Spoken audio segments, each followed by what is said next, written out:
दोस्तों, हमारी आज की कहानी कार्ल सेगन की 1985 में लिखी हुई नॉवल कॉन्टैक्ट पर बेस्ड है, जिसमें हमें एक ऐसा वक्त दिखाया जाता है जब ह्यूमन ने पहली बार एलियंस से कांटेक्ट करा था। क्या लगता है आपको, कैसे होते होंगे एलियंस, कैसी होती होगी उनकी लाइफस्टाइल, और क्या वो हमारी जैसी टेक्नोलॉजी यूज करते हैं या फिर कोई हाईटेक मशीनरी जिनकी कहानियां हमें अक्सर सुनाई जाती हैं? इन सभी सवालों के जवाब हमें आज की इस कहानी में मिलेंगे। इसलिए समय को ना गवाते हुए चलिए शुरू करते हैं आज के इस कहानी को। Hollywood silver screen presenting contact.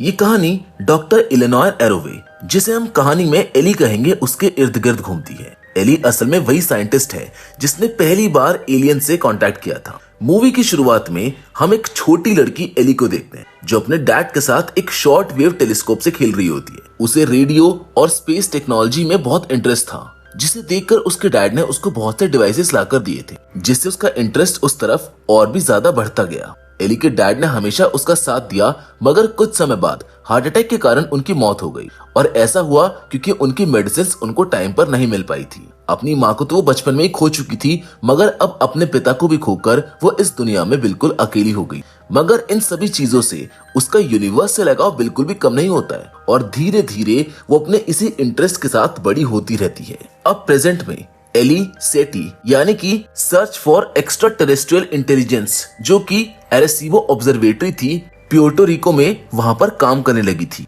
वो अपने पिता से इंस्पायर्ड थी, जिन्होंने हमेशा उसका सपोर्ट किया और उसकी बातों पर यकीन किया। एली को लगता था कि पृथ्वी के अलावा भी यूनिवर्स में ऐसी बहुत सी प्लेसेस हैं जहां पर लाइफ एग्जिस्ट करती है, और ये थॉट्स उसे बहुत ही ज्यादा एक्साइट करते थे और उसे अपने काम को करते रहने के लिए मोटिवेट भी। सेटी प्रोग्राम बेसिकली एलियंस पर रिसर्च करते हैं और उन्हें ढूंढने का हर संभव प्रयास भी। इस प्रोग्राम का मेन ऑब्जेक्टिव होता है एलियंस को ढूंढना। इस प्रोग्राम में एली यूनिवर्स से आने वाली रेडियो फ्रीक्वेंसीज को सुनने और समझने का काम करती है, ताकि उन लोगों को यूनिवर्स में मौजूद और भी लोगों का पता चल सके। एली के साथ और बहुत से लोग थे जो इस प्रोग्राम से जुड़े हुए थे और इस पर काम कर रहे थे।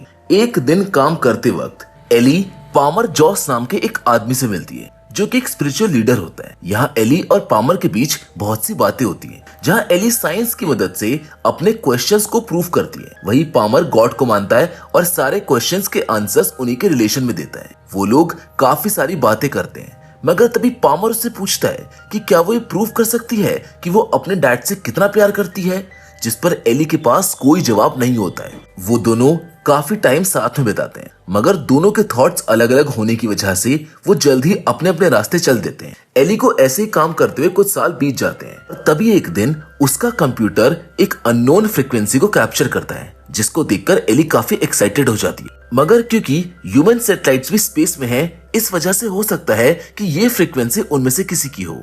खैर, जब वो इसको चेक करती है तो उसकी खुशी का ठिकाना नहीं रहता, क्योंकि वो फ्रीक्वेंसी एक अलग ही सोर्स से आई थी, जिसका मतलब था कि ऐसी और भी जगह है जहां दूसरे लाइफ फॉर्म्स एग्जिस्ट करते हैं।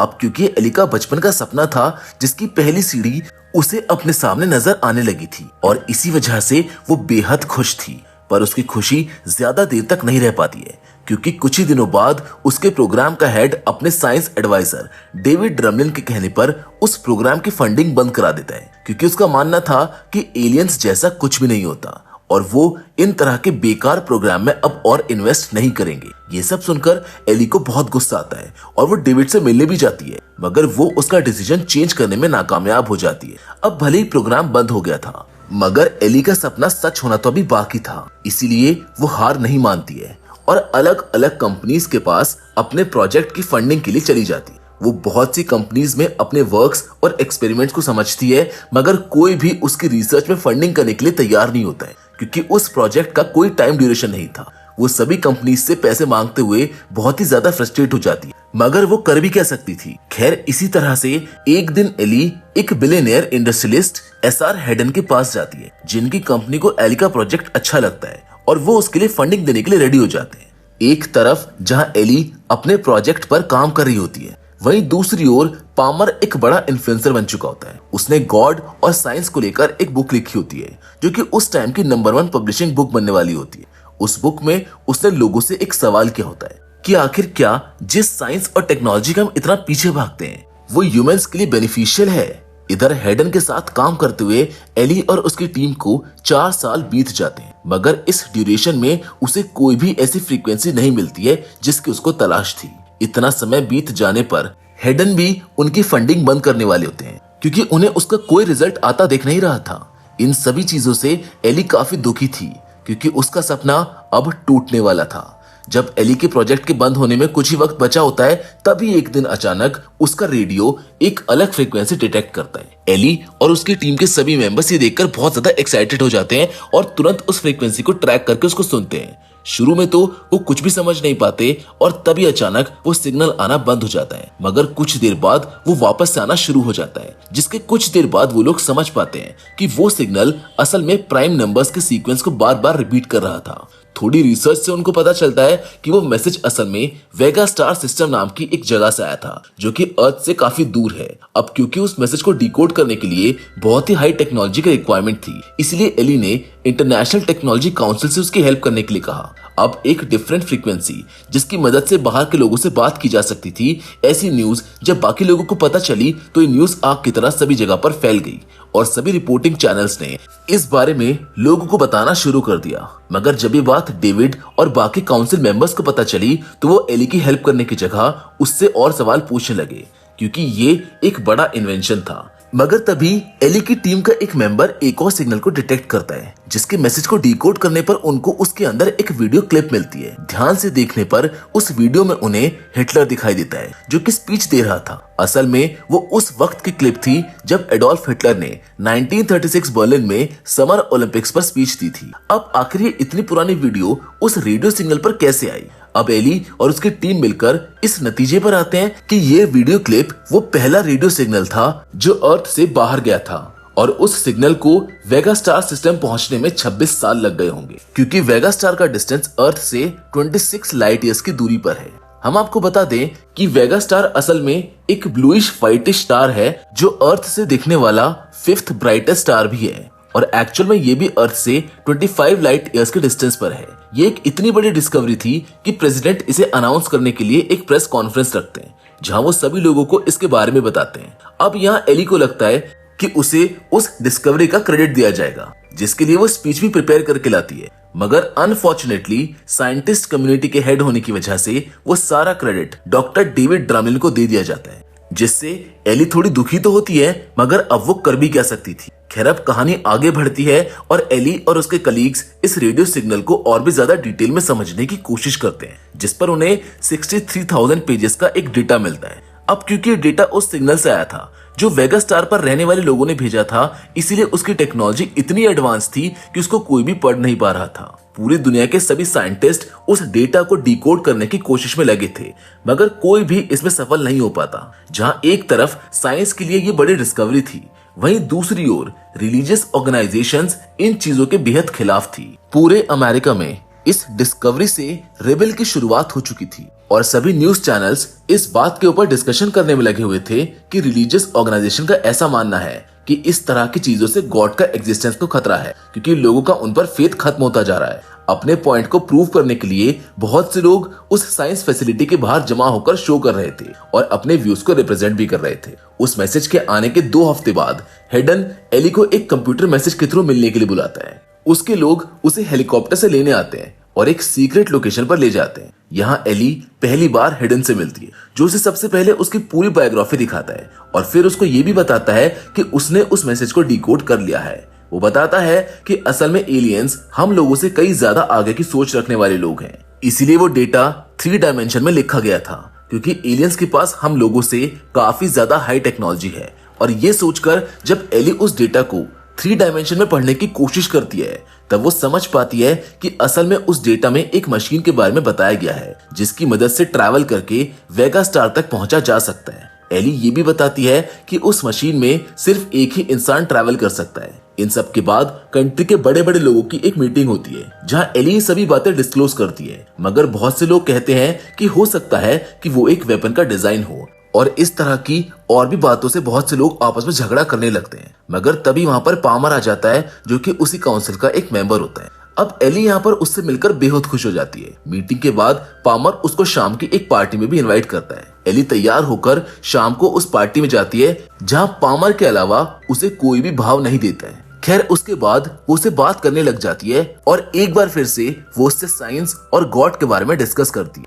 जिस पर पामर उसको बालकनी में ले आता है। वो दोनों आपस में बात कर ही रहे होते हैं कि तभी अचानक प्रेसिडेंट एक इमरजेंसी मीटिंग बुलाते हैं जहां सभी लोग जाते हैं। उस मीटिंग में एली को नहीं बुलाया जाता है, इसीलिए जब पामर बाहर आता है तो एली उससे पूछती है कि क्या हुआ। यहाँ पामर बताता है कि वो मीटिंग असल में ये डिसाइड करने के लिए रखी गई थी कि क्या उनको वो मशीन बनानी चाहिए, जिस पर प्रेसिडेंट अग्री हो गए हैं और उस मशीन में जाने वाले कैंडिडेट का सिलेक्शन भी जल्द ही होगा। यहाँ एली को लगता है कि सभी लोग एक बार फिर डेविड ड्रमलिन को सिलेक्ट कर लेंगे, मगर पामर उसको बताता है कि उसने साइंटिस्ट एडवाइजर पोस्ट से रिजाइन कर दिया है ताकि एली आगे जा सके, जिसके बाद पूरी दुनिया की सभी कंपनीज उस मशीन को बनाने के लिए फंड्स देने में लग जाती है। ये एक बहुत ही बड़ा प्रोजेक्ट था जो कि साइंस की हिस्ट्री में अब तक का सबसे महंगा होने वाला था। इसीलिए अब वो लोग उस ट्रांसपोर्टेशन मशीन को केनेडी स्पेस सेंटर में बनाना शुरू कर देते हैं। एक तरफ जहां मशीन बन रही थी, वहीं दूसरी ओर दुनिया के सभी साइंटिस्ट उस मशीन में बैठने के लिए बेसब्र थे। उन लोगों की लिस्ट में एली और डेविड ड्रमलिन भी शामिल थे। बहुत सी प्रेस कॉन्फ्रेंस और मीटिंग्स के बाद धीरे धीरे सभी लोगों में से सबसे ऊपर डेविड और एली का नाम आ जाता है, मगर उन दोनों में से भी कोई एक ही उस मशीन में जा सकता था। इसी बीच पामर एली से मिलता है, जहाँ वो उससे पूछता है कि क्या वो उस प्रोजेक्ट के लिए अपने लाइफ तक दे देने के लिए तैयार है, क्योंकि जब एली जाएगी और वापस आएगी तब तक अर्थ पर वो सभी लोग जा चुके होंगे जिनसे वो प्यार करती है। जिस पर एली कहती है कि यही उसका सपना है। वो हमेशा से अपने एग्जिस्टेंस से जुड़े सभी सवालों के जवाब जानना चाहती और उसके लिए अगर वो उस मशीन से कभी वापस नहीं भी आ पाई तो कोई बड़ी बात नहीं होगी। अब फाइनल डिसीजन लेने के लिए एक कमेटी बनाई जाती है जिसमें सभी लोग एली को सिलेक्ट कर लेते हैं, मगर तभी पामर से पूछता है कि क्या उसको गॉड पर विश्वास है, जिस पर एली बातें घुमाने लगती है, जिससे उन सभी लोगों के सामने ये प्रूव हो जाता है कि एली एक नॉन बिलीवर है, यानी कि उसे गॉड में फेथ नहीं है। अब यहाँ एली कहती है कि आखिर ये साइंस का मैटर है, इसीलिए गॉड का इस मैटर से क्या रेलेवेंस है, मगर सभी कहते हैं कि हम में से 95% लोग गॉड के एग्जिस्टेंस को मानते हैं। क्योंकि हम एलियन से मिलने के लिए किसी को भेज रहे हैं तो हमें किसी ऐसे को भेजना चाहिए जो एक बिलीवर हो, ताकि वो उन लोगों को गॉड के बारे में बता सके। अब ये बात सभी लोगों को ठीक लगती है और इसी वजह से एली की जगह डेविड ड्रमलिन को वेगा स्टार जाने के लिए चुन लिया जाता है। उसी रात पामर एली से मिलने आता है, जहां वो उससे पूछती है कि आखिर उसने ऐसा क्यों किया, जिस पर पामर कहता है कि हम लोगों को हम सब में से एक बेस्ट मेंबर को सिलेक्ट करने के लिए कहा गया था, तो हम भला एक ऐसे इंसान को कैसे चूज कर सकते थे जिसे हमारे गॉड पर विश्वास ही नहीं है। जिस पर एली का दिल टूट जाता है और वो उसे सभी रिश्ते तोड़ लेती है। इन सब के बाद वो दिन आ जाता है जब डेविड उस मशीन में बैठकर जाने वाला होता है। वहां मौजूद सभी लोग उसकी सेफ्टी के लिए उसको विश करते हैं। एक्चुअल में ये उस मशीन का फर्स्ट टेस्ट था जिसे पूरी मीडिया कवर कर रही होती है। जाने से पहले डेविड एली को उसके लॉस के लिए कंडोलेंस देता है, जिसके बाद एली कंट्रोल सेंटर पर चली जाती है। जैसे ही मशीन ऑन होती है वो सभी लोग उसमें पूरी तरह से कंसंट्रेटेड हो जाते हैं, मगर तभी एली को एक कैमरे में डेविड के पास एक क्रिमिनल दिखाई देता है, जिस पर वो तुरंत सभी को और डेविड को भी उस बारे में इन्फॉर्म करती है। मगर तब तक वो क्रिमिनल ट्रिगर दबा देता है, जिससे उस मशीन में बड़ा बॉम्ब ब्लास्ट हो जाता है और डेविड के साथ बहुत से साइंटिस्ट उसमें मारे जाते हैं। दरअसल ये बॉम्ब ब्लास्ट उन रिलीजियस ग्रुप के लोगों ने करवाया था जो ये नहीं चाहते थे कि इंसानों में से कोई भी एलियन से कांटेक्ट करे, क्योंकि उनको लगता था कि शायद रिलीजन से ज्यादा यहाँ पर साइंस पर ध्यान दिया जा रहा है और इसी वजह से लोगों में गॉड के प्रति फेथ धीरे धीरे खत्म हो रहा है। खैर अब ये सब हो जाने के बाद एली का सपना तो जैसे चकनाचूर हो चुका था, क्योंकि अब उन एलियन से मिलने के सारे रास्ते बंद हो चुके थे। मगर तभी एसआर हेडन, वो इंडस्ट्रियलिस्ट जिसने एली की काफी मदद की थी, उसके कुछ लोग एली से मिलने आते हैं। वो उसे रेडियो की मदद से हेडन से बात करने के लिए कहते हैं, जहाँ हेडन वीडियो कॉल के जरिए बताता है कि उसे टर्मिनल कैंसर है और उसके इलाज के लिए वो मीर स्पेस स्टेशन पर आया है। जिसके बाद वो एली को एक बड़े राज की बात बताता है। हेडन कहता है कि उन लोगों ने जो इन्वेस्टमेंट की थी उससे उन्होंने सिर्फ एक नहीं बल्कि 2 मशीन्स बनाई थी, जिसमें से एक जापान में है। अब ये सुनकर पहले तो एली को विश्वास ही नहीं होता, मगर फिर भी वो अपनी पूरी टीम को लेकर जापान चली जाती है। जापान में वो देखती है कि सच में वहां पर एक और मशीन है, जिसे देखते ही एली का मन फिर से उम्मीदों से भर जाता है और इस बार एली खुद उस मशीन से ट्रैवल करने का फैसला करती है। अब फाइनली वो दिन आ जाता है जब एली खुद उस मशीन से ट्रैवल करने जा रही होती है। जाने से पहले सभी साइंटिस्ट उसे इस मिशन के फेल होने पर उसकी जान जाने के बारे में भी बता देते, जिसके बाद जाने से पहले पामर एली से मिलने आता है, जहां पर वो उसे कंपास वापस दे देता है जो एली ने उसको वापस कर दिया था। वो एली को ये भी बताता है कि असल में उसने एली के लिए तब वोट नहीं किया था क्योंकि वो उसको खोना नहीं चाहता था। जिसके बाद एली जाने के लिए रेडी हो जाती है और पूरी दुनिया को इसके बारे में बता दिया जाता है। ये स्पेस मशीन असल में कुछ वार्म होल्स के थ्रू ट्रैवल करती है और कुछ ही टाइम में बहुत सा डिस्टेंस कवर करने की कैपेसिटी रखती है। अब एली जैसे ही पॉड में बैठकर उस मशीन को ऑन करती है तो वहां पर वार्म होल्स क्रिएट होने लगते हैं और एली टाइम ट्रैवल करना शुरू कर देती है। वार्म होल्स में एंटर होने पर वो मशीन बहुत तेजी से वाइब्रेट होती है और कुछ ही देर में एली स्पेस में काफी दूर पहुंच जाती है, जहां वो बहुत ही खूबसूरत प्लैनेट्स को देखती है। स्पेस की सुंदरता को देखकर एली हैरान रह जाती है क्योंकि वो उसकी कल्पना से भी बहुत ज्यादा सुंदर होता है। अब एक बार फिर एली एक दूसरे वार्म होल में एंटर करती है, जिसकी वाइब्रेशन की वजह से एली का कंपास उससे दूर हो जाता है। वो कंपास असल में उसके लिए बहुत ही ज्यादा खास था क्योंकि वो उसको पामर ने दिया था। उसने ये भी कहा था कि एक दिन वो उसकी जान बचाएगा। अब एली उस कंपास को लेने के लिए अपनी सीट से उठ जाती है और तभी उसकी चेयर टूट जाती है। कुछ देर बाद वो वेगा स्टार पहुंच जाती है, जहां से वो एक पूरी एलियन सिटी को देख पाती है, मगर तभी वो बेहोश हो जाती है। असल में अब एली वार्म होल के उस पार पहुंच चुकी होती है। जब उसकी आंखें खुलती है तो वो एक बीच पर होती है, जो कि बिल्कुल उस बीच की तरह होता है जिसकी तस्वीर उसने बचपन बनाई थी। उस बीच पर से उसे यूनिवर्स नजर आता है जो कि बेहद खूबसूरत होता है। तभी एली को एक मिराज अपनी तरफ आता हुआ दिखाई देता है। पास आने पर वो धीरे धीरे एली के एक्सपायर डैड की इमेज ले लेता है। ये असल में और कोई नहीं बल्कि वहां रहने वाला एक एलियन था, जिसने एली की यादों को समझकर एक ऐसा एनवायरनमेंट बनाया है जिसमें एली कंफर्टेबल हो और एक ऐसे इंसान का रूप ले लिया जिससे वो इजीली बात कर पाए। एली उसको बताती है कि सभी ह्यूमंस एलियन से मिलना चाहते हैं, जिस पर वो एलियन एली से कहता है कि इस जगह पर बहुत से लाइफ फॉर्म हैं और कुछ तो इतने अलग हैं कि तुम्हें यकीन नहीं होगा। वो एलियन एली से ये भी कहता है कि वो लोग उस तरह की बहुत सी मशीन्स बना रहे हैं ताकि वो ह्यूमन से कांटेक्ट कर सके, मगर अभी इसका सही वक्त नहीं आया है और वो उसको वापस घर जाने के लिए कहता है। इसके बाद एली उस एलियन से उसे कुछ ऐसा प्रूफ देने के लिए कहती है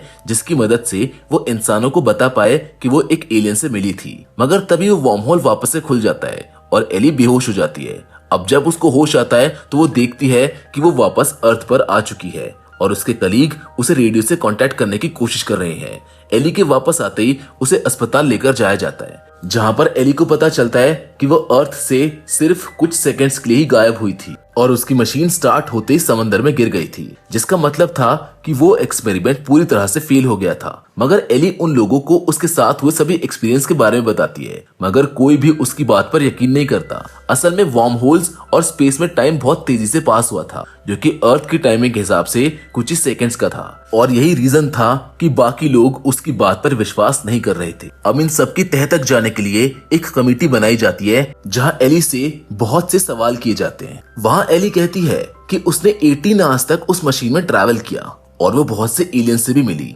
मगर वो इस बात को प्रूफ नहीं कर सकती थी। पर वो कहती है कि उन लोगों को उस पर भरोसा करना चाहिए, पर कोई भी उस पर विश्वास करने के लिए तैयार नहीं होता। यहाँ एली को समझ आता है कि ये बिल्कुल वैसा ही था जैसे पामर उसको गॉड के एग्जिस्टेंस के बारे में समझाने की कोशिश कर रहा था, पर उसने प्रूफ ना होने की वजह से उसकी बात नहीं मानी। तभी वो लोग मशीन में लगी एक रिकॉर्डिंग को देखते हैं जिसमें आवाज तो नहीं होती, मगर वो रिकॉर्डिंग 18 घंटे की होती है, यानी कि एली ने सच में उस मशीन में इतना समय बिताया था। अब ये सब देखकर कुछ लोगों को उसकी बात पर विश्वास हो जाता है और अंत में पामर भी एली पर बिलीव कर लेता है और उसे अपने साथ ले जाता है। एली वाकई में सच बोल रही थी, क्योंकि अगर एलियंस एग्जिस्ट नहीं करते तो आखिर वो इतने एडवांस टेक्नोलॉजी वाली कोडिंग उन्हें किसने भेजी, वो रेडियो सिग्नल स्पेस में कैसे आया। इन सभी सवालों के जवाब ये प्रूव करते हैं कि वो सच बोल रही थी, जिसके साथ ये फिल्म यहीं पर खत्म हो जाती है। मैं उम्मीद करता हूँ कि ये बेहतरीन साइंस फिक्शन आपको पसंद आई होगी। बाकी फिलहाल तो आज के इस वीडियो में बस इतना ही, लेकिन हम फिर से जरूर मिलेंगे और वो भी एक और नई इंटरेस्टिंग कहानी के साथ। पर तब तक के लिए धन्यवाद।